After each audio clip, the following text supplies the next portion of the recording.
नमस्कार, आदाब, सत श्री अकाल, राम राम, गम्मा खनी। मैं हूं ज्ञान, करता हूं सबका सम्मान और स्वागत करता हूं एक्सीलेंस परिवार के इस यूट्यूब चैनल पर, जहां पर आपको हर प्रकार के स्टडी वीडियोस मिल जाते हैं। और पिछले वीडियो में हमने डिस्कस किया था आर्थिक क्रियाएं क्या होती है, उनकी विशेषताएं हमने समझी थी। अच्छा, एक बार रिवाइज करें क्या बच्चे? सब बच्चे चाहते हैं कि हम रिवाइज करें? हाँ, वेरी गुड, सारे बच्चे चाहते हैं कि हम रिवाइज करें। तो चलो 1 मिनट में पूरा रिवाइज कर लेते हैं। सबसे पहले बड़ा था आर्थिक क्रियाएं क्या होती है? मनुष्य द्वारा की जाने वाली वे सभी क्रियाएं जिनका उद्देश्य क्या होता है? धन कमाना। क्या कहलाती है? कौन सी क्रिया कहलाती है? वेरी गुड, कौन सी कहलाती है? आर्थिक क्रियाएं कहलाती है। उसके बाद हमने बढ़ी थी आर्थिक क्रियाओं की क्या क्या विशेषता होती है। पहली क्या थी? धनोपार्जन के उद्देश्य से, क्योंकि यहाँ पर उद्देश्य क्या होता है? धनोपार्जन होता है। दूसरा तो हमारा वैधानिक क्रियाएं क्या होनी चाहिए? आर्थिक क्रियाएं वैधानिक होनी चाहिए। तीसरा क्या था? औसत व्यक्ति की क्रिया। किसकी क्रिया बेटा? औसत व्यक्ति, मतलब पागल जुआरी ये व्यक्ति अगर जो क्रिया करते, भले वो पैसे से संबंधित हो, भले उनका उद्देश्य धन कमाना हो, लेकिन उन्हें आर्थिक क्रिया नहीं माना जाएगा। चौथा क्या था?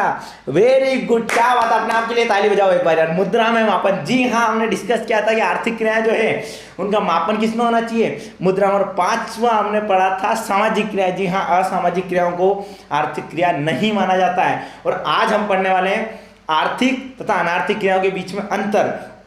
लेकिन उससे पहले फिर से हमारे गुरुजी की एक बात मुझे याद आ गई कि हमारे गुरुदेव जो है वो बहुत सारी बातें हमें सिखाते रहते हैं, और मैं एक एक कर हर वीडियो में आपके साथ वो बातें शेयर करता रहूँगा। और जी हाँ, बात कुछ यूँ है कि न पूछो कि मेरी मंजिल कहाँ है, न पूछो कि मेरी मंजिल कहाँ है, अभी तो सफ़र का इरादा किया है। न पूछो कि मेरी मंजिल कहाँ है, अभी तो सफ़र का इरादा किया है। न हारूंगा उम्र भर, न हारूंगा उम्र भर, ये किसी और से नहीं, खुद से वादा किया है। और जी हाँ, आप भी अपने आप से वादा करिए कि उम्र भर कभी नहीं हारने वाले। और आज अपन शुरू करते हैं टेक्निकल गुरुजी के अंदाज में। चलिए शुरू करते हैं। आर्थिक और अनार्थिक क्रियाओं में अंतर हम पढ़ने वाले हैं, ठीक है। इससे पहले अगर आपने जो मीनिंग वाला वीडियो अगर किसी बच्चे ने नहीं देखा तो वो जाकर आप पहले आर्थिक क्रियाएं एवं उनकी विशेषताओं वाला वीडियो देखिए, क्योंकि अगर आप वो वीडियो नहीं देखेंगे तो ये वीडियो आपको इतना बेहतर तरीके से समझ में नहीं आएगा। ओके, तो अभी हम शुरू करते हैं। अंतर के आधार, सबसे पहले हमारा अंतर के आधार जो बिंदु है ना, उसके बाद आर्थिक क्रिया हमने लिखा और अनार्थिक क्रिया। सबसे पहला पॉइंट जो हमारा आता बेटा वो है उद्देश्य। अब मुझे आप बताएंगे, मैं इस वीडियो में आपको कुछ भी नहीं बताने वाला, सारे आंसर्स आप देंगे मुझे। सबसे पहले बताइए आर्थिक क्रिया का उद्देश्य क्या होता है? वेरी गुड बेटा, धन कमाना होता है। ओके, ये धन अर्जित करने के उद्देश्य से की जाती है। आर्थिक क्रिया का जो उद्देश्य होता है वो क्या होता है? धन कमाना होता है। यानी कि आर्थिक क्रिया किस उद्देश्य से की जाती है? धन अर्जित करने के उद्देश्य से की जाती है। अनार्थिक क्रिया ये देश प्रेम, सेवा, स्वास्थ्य लाभ एवं स्नेह प्रेम के वशीभूत की जाती है। आर्थिक क्रियाओं का उद्देश्य क्या होता है? धन कमाना। अनार्थिक क्रियाओं का उद्देश्य धन कमाना होता है क्या? नहीं, ये देश प्रेम, सेवा भाव, प्रेम और स्नेह से वशीभूत होकर की जाती है। ओके, धन अर्जित करना इनका उद्देश्य नहीं होता है। तो पहला हमारा डिफरेंस हो गया कि आर्थिक क्रियाओं का जो उद्देश्य होता है वो धन कमाना होता है, और अनार्थिक क्रियाओं का उद्देश्य धन कमाना नहीं होता है। यानी कि अनार्थिक क्रियाएं क्यों की जाती है? प्रेम, देश भावना या सेवा भाव के उद्देश्य से या जन कल्याण के लिए की जाती है। नेक्स्ट हमारा पॉइंट है पूर्ति। अब आर्थिक क्रिया अगर व्यक्ति कर रहा है तो उसकी पूर्ति, उससे किस वस्तु की पूर्ति हो रही है? ओके, तो इन क्रियाओं से मनुष्य की आवश्यकताओं की पूर्ति होती है। किसकी पूर्ति होती है बेटा? मनुष्य की, सॉरी एक सेकंड बेटा, मनुष्य की किन की पूर्ति होती है? आवश्यकताओं की पूर्ति होती है। इन क्रियाओं से मनुष्य की आवश्यकताओं की पूर्ति है। और अनार्थिक क्रियाओं से वेरी गुड इच्छाओं की पूर्ति होती है। इससे मनुष्य की इच्छाओं अथवा भावनाओं की पूर्ति होती है। किसकी पूर्ति होती है? इच्छाओं एवं भावनाओं की। फॉर एग्जाम्पल, आप मंदिर जा रहे हो, क्या जा रहे हो, कहाँ जा रहे हो?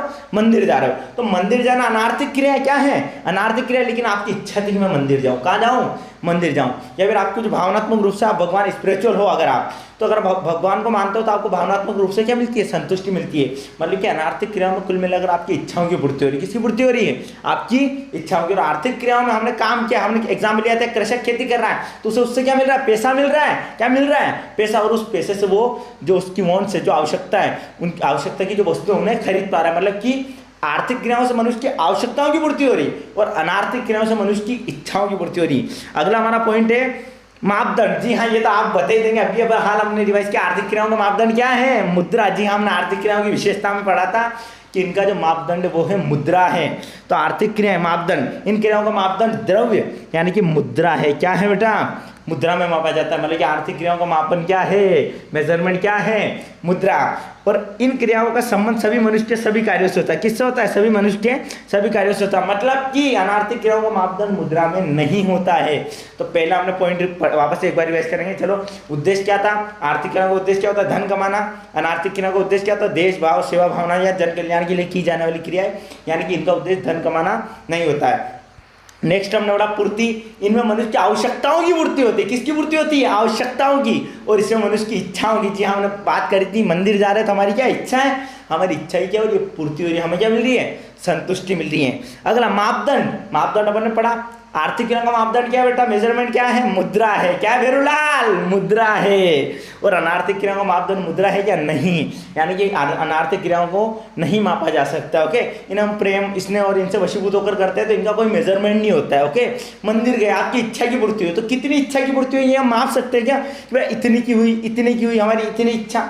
तो अनार्थिक क्रियाओं को मापन नहीं किया जा सकता। या फिर आप ऐसा भी लिख सकते हो कि अनार्थिक क्रियाओं को मुद्रा में नहीं मापा जाता है। चौथा हमारा पॉइंट है स्वभाव। ये क्रियाएं वैधानिक होती है। बेटा अपन ने एग्जाम्पल लिया था, भेरूलाल ने नटवरलाल को 1 लाख रुपए दिए थे किसका मर्डर करने के लिए? मेरा मर्डर। उसको अपने आर्थिक क्रिया माना था क्या? नहीं माना था। तो मतलब कि आर्थिक क्रियाएं क्या होनी चाहिए? वैधानिक। सिर्फ वो ही क्रियाएं आर्थिक क्रियाएं मानी जाएगी जो क्या है? वैधानिक हैं। यानी कि धन कमाने के उद्देश्य से की गई क्रिया आर्थिक क्रिया कहलाती है। लेकिन अगर वे क्रियाएं अवैधानिक है जो धन कमाने के उद्देश्य से की जाती है तो उन्हें आर्थिक माना जाएगा क्या? नहीं। सिर्फ उन्हीं क्रियाओं को आर्थिक क्रिया माना जाएगा जो धन कमाने के उद्देश्य से तो की गई है लेकिन साथ ही साथ वैधानिक है। क्या है? लीगल। Very good. सब रिवाइज करेंगे। चंपकलाल चौकसी, बड़ा साथ में रिवाइज करो। अच्छा, कौन है चंपकलाल चौकसी? एशियन पेंट्स के फाउंडर है बेटा। चंपकलाल चौकसी हैं, अरविंदार वकील है, चिमनलाल चौकसी और एक और थे सूर्यकांत सिंह दानी करके थे। ये 4 फाउंडर है एशियन पेंट्स के।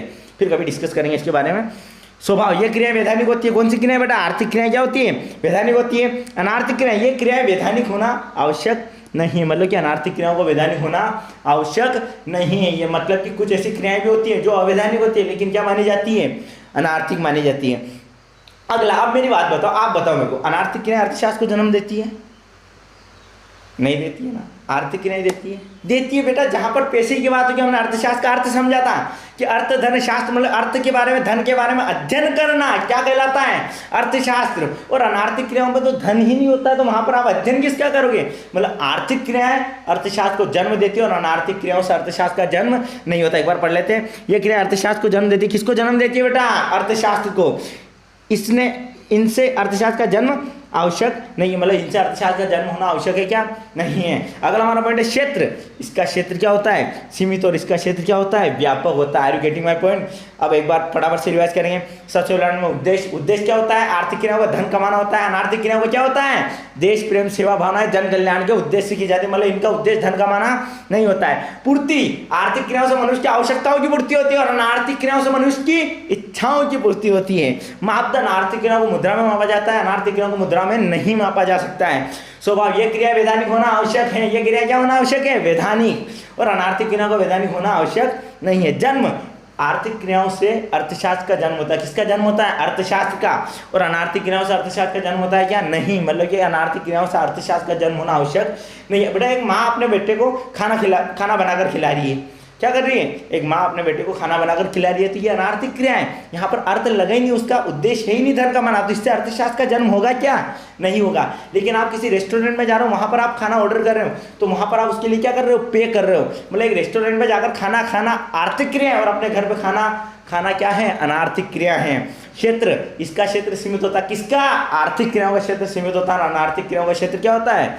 असीमित होता है। Are you getting my point बेटा? अगर वीडियो पसंद आए तो प्लीज़ लाइक कीजिए, शेयर कीजिए, सब्सक्राइब कीजिए। और हमने जो कहा था ना कि नहारेंगे उम्र भर, ये किसी और से नहीं, खुद से वादा किया था। आज आप अपने आप से वादा कर ही लीजिए कि उम्र भर आप कभी नहीं हारने वाले। और इकोनॉमिक्स की जितनी भी समस्या आ रही है प्लीज़ कमेंट बॉक्स में लिखकर जरूर बताइए। हम इकोनॉमिक्स की मैराथन भी बनाने वाला है आने वाले समय में। ये सारे वीडियोज़ कंप्लीट हो जाए उसके बाद। और आप प्लीज़ कमेंट कीजिए कि आपको क्या क्या समस्या आ रही है, हम वीडियो में और क्या चीज़ें इंप्रूव कर सकते हैं, क्या आपको बेहतर लगता है, कहाँ पर आपको लग रहा है कि यहाँ पर थोड़ी कमी और इंप्रूव किया जा सकता है। तब तक के लिए नमस्कार, आदाब, सत श्री अकाल, राम राम, घम्मा कहानी। मिलते हैं फिर किसी ऐसे ही नए एजुकेशनल वीडियो में। तब तक के लिए हमें दीजिए इजाजत। जय हिंद, जय भारत।